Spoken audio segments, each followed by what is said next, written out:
Welcome, ladies and gentlemen, to an all-new reacting and reviewing. And as I stated at the end of the last episode, the movie I'll be checking out will be the second Blu-ray movie that I got from a review last year. And once again, we're also going back to Japan. Only this time, it's live action, but based on a classic anime franchise that is beloved by fans worldwide. Tonight's movie came out in 2010, and its name is Space Battleship Yamato. Now before I heard that this movie was coming out in the United Kingdom, I've only heard of Space Battleship Yamato, but which then I've later searched online to see if there's any subtitled episodes of the original anime online to watch, and checked out a few episodes and got me interested in checking this out. And lo and behold, £20 brand new. I went and bought it, and I remember loving the ever-loving hell out of this. I'll tell you what the story is when I get to the review portion, because otherwise I'll just end up spoiling it. Now, the original anime did get an English dub under the name Star Blazers, which I can't remember if it was shown on TV here in the United Kingdom or not, or maybe it was one of those direct-to-video things. I don't know, but anyway, I think it's been around since November or December, the last time I watched this film, so does it still hold up? We shall soon find out. So with that in mind, grab something to drink.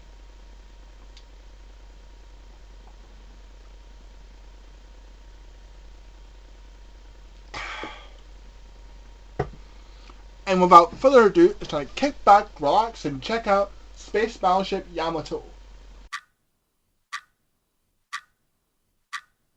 Right, here's one of the things that was changed from the anime. When they discovered the capsule, in the anime, it was discovered in a pod next to a dead girl, but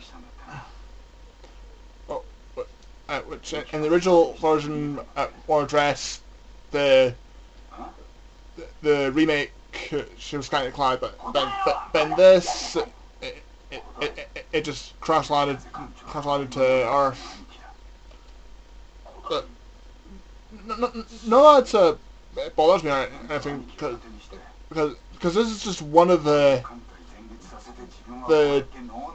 changes that you'll notice if you've seen any of the anime if you've seen any of the Space Battleship Yamato animes, whether it be the original, the remake, or of the original. And here's another change that they made for this version, that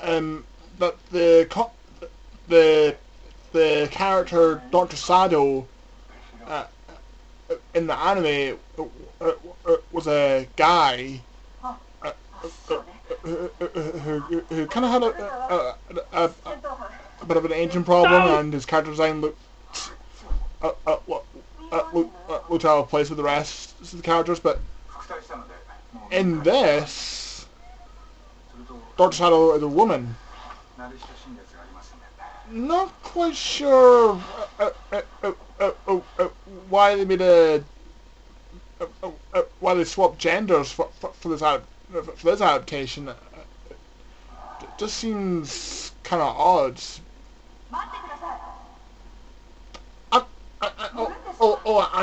And the character Yuki is a bit more is a bit more uh, what's the word I'm looking for? Uptight in this version.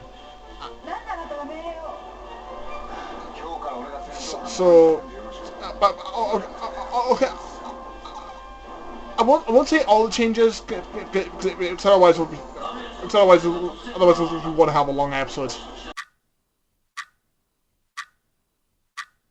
This is here one of the things that I do like, that the CG in this is really good, which is saying a lot for a live action Japanese film, because usually the CG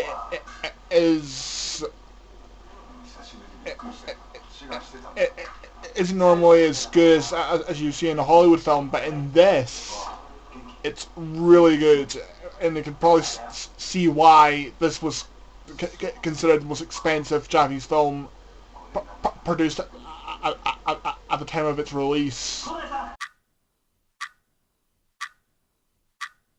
Now, for those who've never seen the anime, there actually is a villain in its Battleship Yamato, called Lord Dessler, or Dessler, depending on the translation.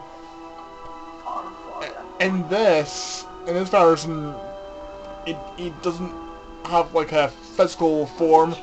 Instead, he pretty much some kind of alien spirit thing.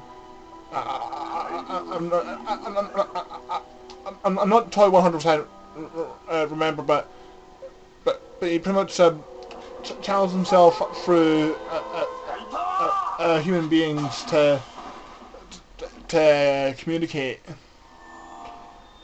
Which I know it's not exactly the most original idea for a sci-fi movie, but what are you gonna do? The guy who's playing Captain Ogita, sorry, Captain Okita rather, sorry. The actor that's playing in this pretty much is nailed the part. Again, most of the actors in this have nailed their parts, but Captain Okita is, even when he's on his deathbed, he can still give speeches of encouragement to his crew, and especially to Kodai, who's taken over as acting captain of the Yamato.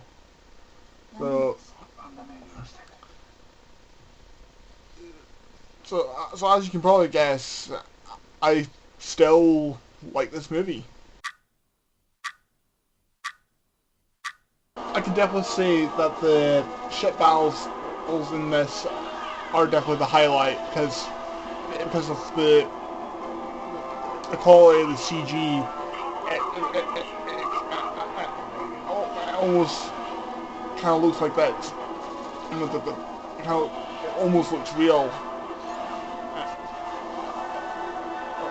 Actual proper spaceships. And so I can definitely say if you're into like say Star Wars or Star Trek, this might get you interested even if you've never seen the anime. I can definitely tell that right now, guys. Right, here's something I never quite got.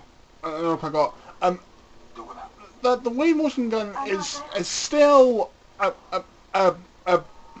still blocked.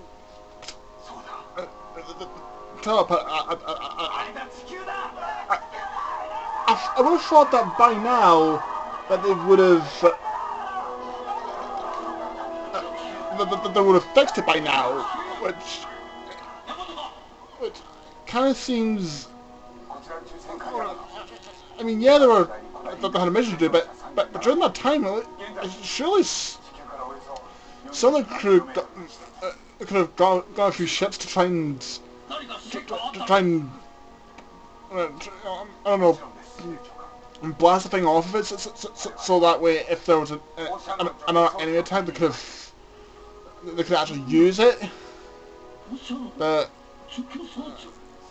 I don't know. It just seems kind of like a bit of a flaw in the story, in a way. But that's just my opinion.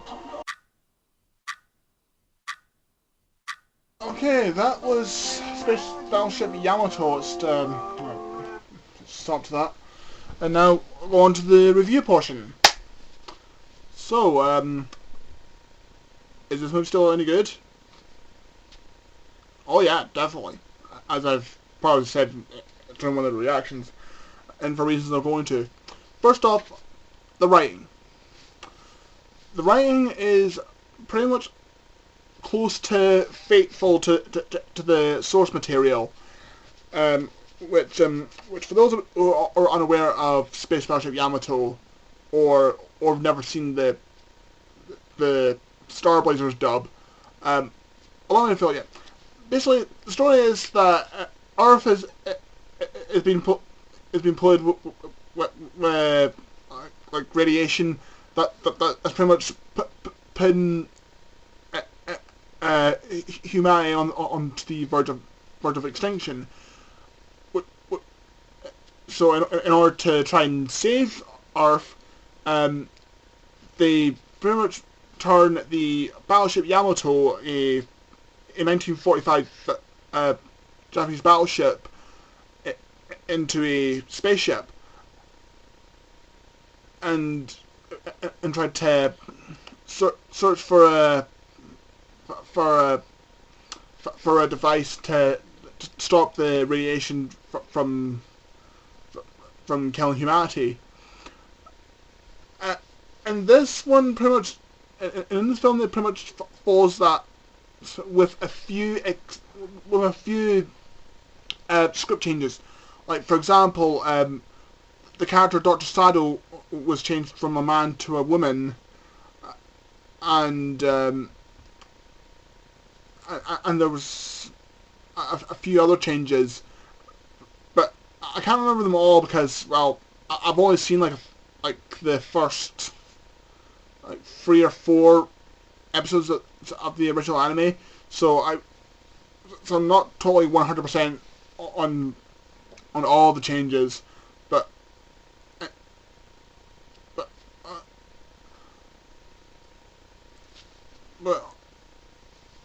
other than that, the writing's pretty solid, and it's definitely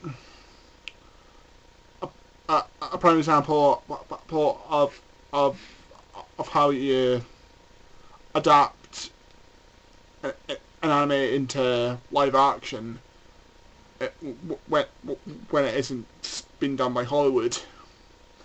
For the most part. Acting. Well, the acting in this is really good. Each of the actors put off a damn good performance, especially with the main character, Kodai, who's played by Takuya Kimura, who pretty much nailed the role perfectly, and same with Meisa Koroki as Yuki, who at the start of the film pretty much is pretty much an uptight bitch, but later on pretty much lightens up and pretty much becomes Kodai's lover, which I'm going to assume that's pretty much the same as the anime. Uh, uh, and Saito, played by Hiroyuki Ikeuchi, who, who I swear to God, when I first saw that played Saito, I first I thought it was I could have swore that it was the guy that that that, that played Kamen Rider Birth and Kamen Rider O's and R5 in To Make a Hero Rescue Force, but as it turns out, they're totally different actors altogether. So, but it was just the face and the beard that just made me thought of Birth, uh, and if I can find the name of the actor, let's see, where the fuck? Oh, come on, what's Okita?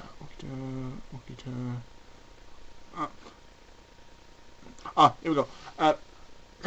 Captain Okita, played by Tsutomu Yamazaki. He was pretty much one one of the highlights of the acting in this film, because he pretty much nailed the role of Captain for a film like this, as he was pretty much he was pretty much the guy who pretty much wants to look out for his crew and and tr- and was committed to try and save humanity. And I can definitely commend Yamazaki for playing the character. So yeah, the acting in this was really good. Special effects. Now, the effects in this were really good. I mean, it's not very often you see high quality CG in a live action Japanese movie, because usually it's pretty much the equivalent of what you would see in a live action TV series. But in this, it was really good. Which was probably the reason why at the time this was made, it was the most expensive Japanese film produced, and you can definitely tell. And if you're watching this in HD on Blu-ray, you can tell. You can easily see how good it really is. So effects were top notch. Music. Well, most of the music. Well, the music is orchestrated. It's with updated, consumed to be updated renditions of background music from the original Space Battleship Yamato anime, including a few renditions, instrumental renditions of the Space Battleship Yamato theme song by Isao Sasaki, who, by the way, I forgot to mention in acting, he reprises his role as narrator for this movie. So that's pretty awesome.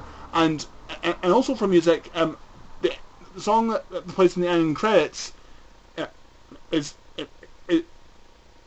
sung by Steve Tyler, which unless you've been living under a rock, Steve Tyler, or who you'll most likely know as the lead singer of Aerosmith, and the song they did for this, Love Lives, is a pretty damn good song. And if you get the chance to look up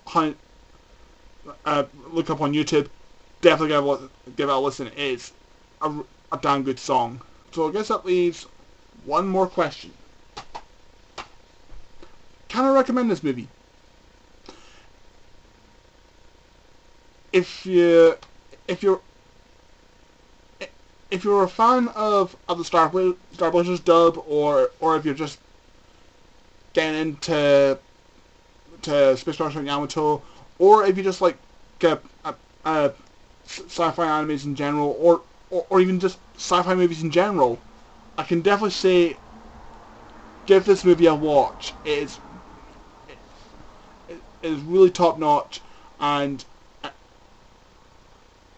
it is a prime example of how to adapt an anime into live action, even if you don't have Michael Bay or someone from Hollywood fucking it up.